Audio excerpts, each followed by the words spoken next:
안녕하세요, 뉴스반장입니다.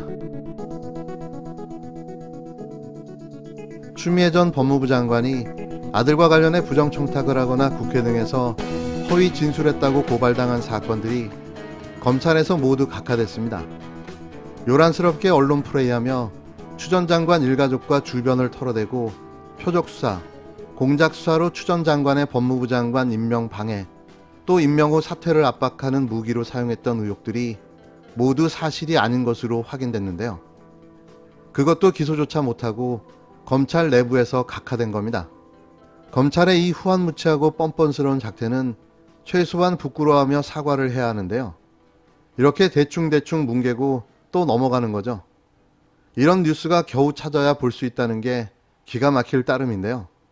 피의 사실을 공표하며 없는 죄도 만들어냈던 정치검찰들의 행태가 초라한 거짓골을 못 면할 듯합니다. 11일 검찰 등에 따르면 서울동부지검은 법치주의 바로세우기 행동연대 약칭 법세련이 추 전 장관을 4차례 고발한 사건을 수사한 뒤 지난 9일 모두 각하 처분했는데요. 검찰에서 각하는 기소나 수사를 이어갈 요건을 갖추지 못했다고 판단돼 내리는 불기소 처분입니다. 법세련은 추 전 장관이 2017년 아들 서모 씨를 평창동 통역병으로 선발해달라는 등 부정한 청탁을 했다고 직권남용 권리행사 방해, 청탁금지법 위반 혐의로 검찰에 고발했는데요. 이에 검찰은 참고인 진술 등을 종합할 때 추 전 장관 측의 전화가 일반적인 문의 수준이었을 뿐 부정청탁으로 인정되긴 어렵다고 봤습니다. 또 그가 문의한 내용이 국회의원으로서 직권에 해당한다고 보기 어려워 직권남용 혐의가 성립되지 않는다고 판단했는데요. 검찰은 아울러 지난해 추 전 장관이 인사청문회와 국회 대정부 질문, 예산결산특별위원회, 국정감사장 등에서 아들 휴가 처리에 관여한 적이 없다는 취지로 말한 것 역시 허위 진술이 아니라고 결론 내리고 고발을 각하했습니다. 추 전 장관이 아들 병가 연장을 직접적으로 지시한 사실이 없고 국회에서 진술 진위만으로 법세련이 주장한 위계에 의한 공무집행 방해죄를 적용하기는 어렵다는 판단인데요. 고발장에 함께 적시된 국회증언감정법, 전기통신기본법, 개인정보보호법 위반 혐의 등에 대해서도 법리적으로 이 사건에 적용할 수 없다고 봤습니다. 검찰은 이 밖에도 지난해 10월 추 전 장관이 자택 앞에서 취재차 대기하던 기자의 사진을 자신의 SNS에 올려 명예훼손 혐의로 고발된 사건도 단순 의견 표명에 해당하고 비방 목적이 있었다고 단정하기 어렵다며 각하 처분했는데요. 이번 각하 처분은 이미 나왔어야 되는 결론입니다. 여지껏 검찰은 뭐하고 있다가 이런 결론을 서둘러 내놨을까요? 이제야 비로소 윤석열 사단이 검찰 내부에서 모두 정리된 건데요. 나갈 인간들은 다 나가고 나머지는 직접 수사부서가 아닌 부서로 밀려났기 때문이죠. 그 대표적인 인사가 바로 윤석열 아바타로 불린 조남관이었는데요. 검찰의 중간 간부 인사가 마무리되자 이런 변화가 일어나기 시작한 겁니다. 어제도 방송에서 말씀드렸지만 검찰이 달라지고 있습니다. 그래서 윤석열이 더 초조해지고 있는 건데요. 달라진 확실한 모습을 전 국민이 체감할 수 있게 제대로 보여주시길 바랍니다. 국힘당 전당대회가 끝났습니다. 이러한 가운데 범야권 대권 후보 지지율 1위를 달리는 윤석열 전 검찰청장의 행보가 초미의 관심사인데요. 그러나 그는 여전히 공부를 핑계로 잠행을 이어가고 있고 간보기 하고 있다는 비판이 제기되고 있습니다. 일명 간석열이라는 이야기인데요.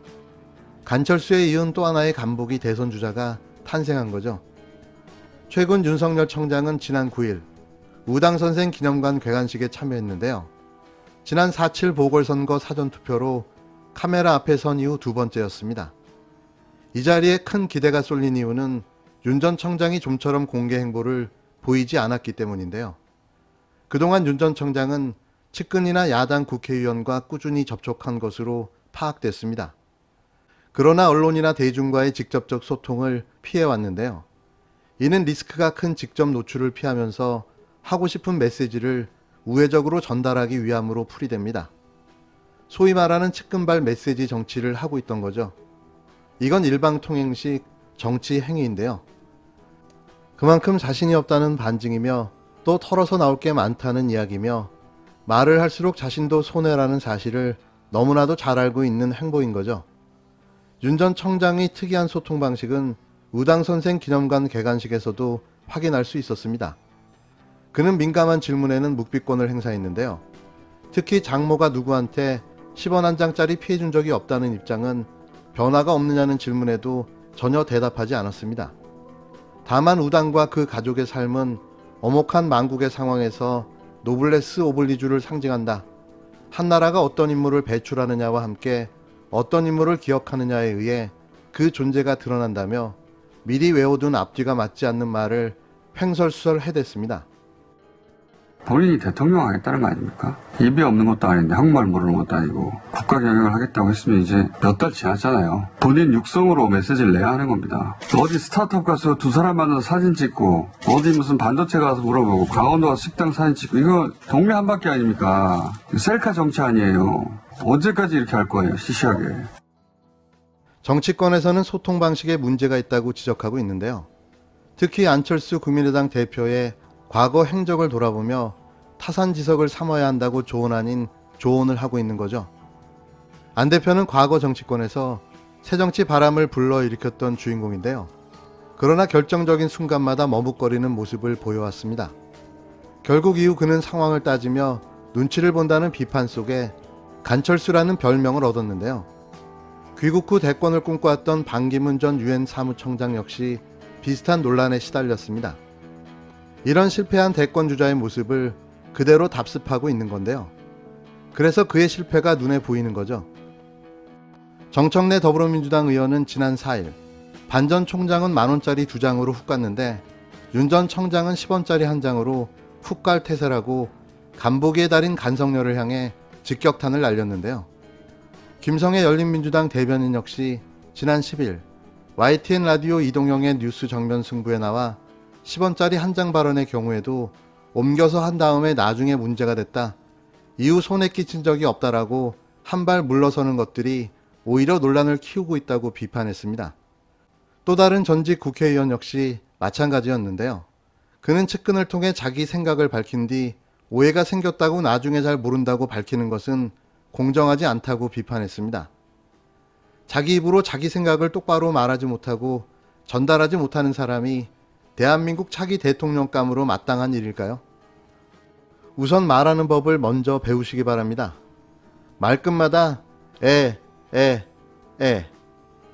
애가 빠진 당신의 말을 제대로 듣고 싶습니다.